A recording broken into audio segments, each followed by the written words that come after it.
Auto आणि taxi चालकांसाठी मराठी सक्तीवरून उद्या परिवहन मंत्र्यांच्या उपस्थितीत रिक्षा संघटनांची बैठक आहे. पण त्याआधी मराठी सक्तीला करुणा मुंडे यांनी विरोध केलाय आणि अर्धी मुंबई रिकामी होईल म्हणत मराठी माणसालाच इशारा देण्याचं काम करुणा मुंडेंनी केलंय. पाहूया.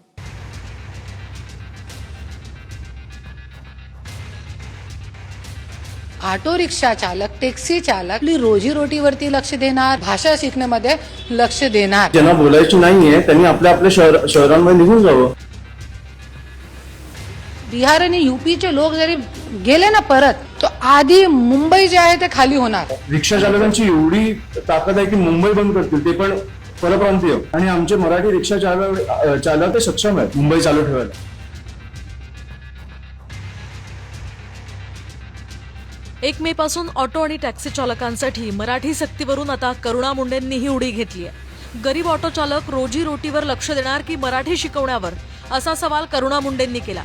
इकडे अमित ठाकरेंनी ज्यांना मराठी बोलायचं नाही त्यांनी त्यांच्या राज्यात निघून जावं असं ठणकावलंय. हे सगळे मिळून खेळी करताय मनसे आणि बीजेपी. मराठी अशी काही सोपी लँग्वेज नाहीये, कठीण लँग्वेज आहे.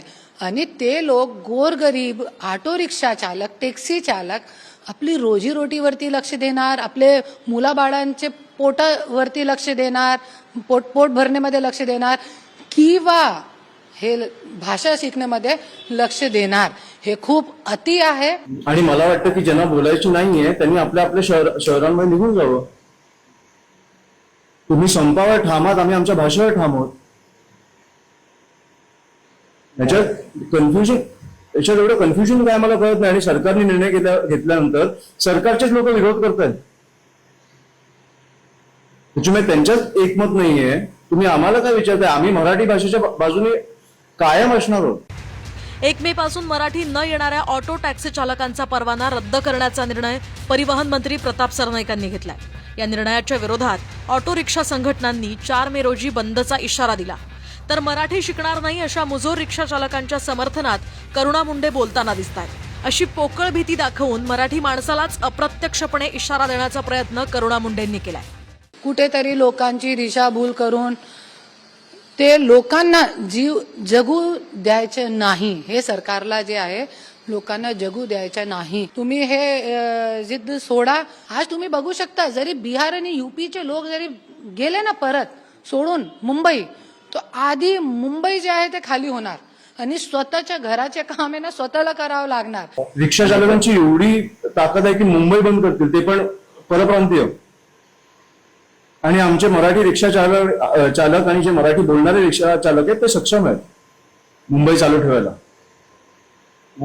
आता पण हीच भूमिका आहे की आम्ही आमच्या मराठी रिक्षा चालकांच्या बाजूने पाठीशी ठामपणे उभे आहोत. 4 तारखेला संप आहे ना, आपण 4 तारखेला बोलू.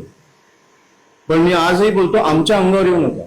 संप करायचा शांततेत करा किंवा आपल्या शहरांमध्ये निघून जा. स्वतः करुणा मुंडे ही मूळ मराठी नाहीत, तरीही त्यांनी मराठी भाषा शिकली आणि त्या मराठी बोलतात. पण ऑटो आणि टॅक्सी चालकांच्या बाबतीत मात्र विरोधी भूमिका त्या घेत आहेत. दुसरीकडे ज्या परिवहन मंत्र्यांनी मराठी सक्तीचा निर्णय घेतला त्यांच्याच पक्षाच्या संजय निरुपमांनी सुद्धा विरोध केला. त्यामुळे शिंदेंच्या शिवसेनेतल्या मराठी विरोधी गटावर मुख्यमंत्र्यांनी कारवाई करावी असं संजय राऊत म्हणाले. हे मराठी राज्य आहे. उद्या 1 मे येतोय, महाराष्ट्र दिन. 106 हुतात्मे मराठी आहेत. कळलं? 106 हुतात्मे मराठी आहेत ज्यांनी रक्त सांडलंय या महाराष्ट्रासाठी. अशा वेळेला मराठीच्या मुद्द्यावर जर 2 गट पडत असेल तर मराठी विरोधी जो गट आहे त्यांच्यावरती मुख्यमंत्र्यांनी कारवाई केली पाहिजे. आपले मराठी लोक ज्या वेळेला गुजरातमध्ये जातात गुजराती बोलतात, तामिळनाडूमध्ये गेलं तर तामिळ बोलतात. तसं इथे सुद्धा जे आहे कामापुरतं तरी ह्या लोकांनी जे आहे मराठी बोललंच पाहिजे.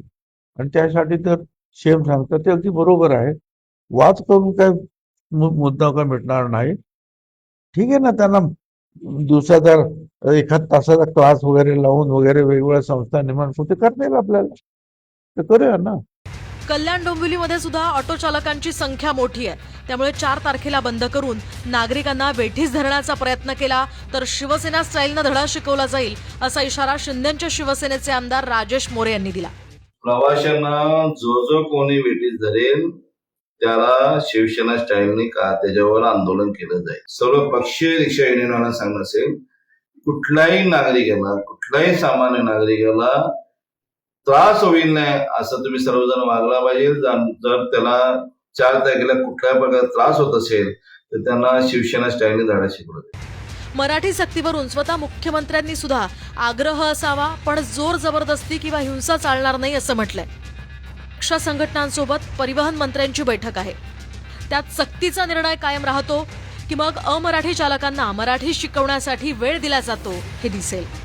पुण्याहून लक्ष्मण जाधवसह गोविंद ठाकूर, TV9 मराठी, मुंबई.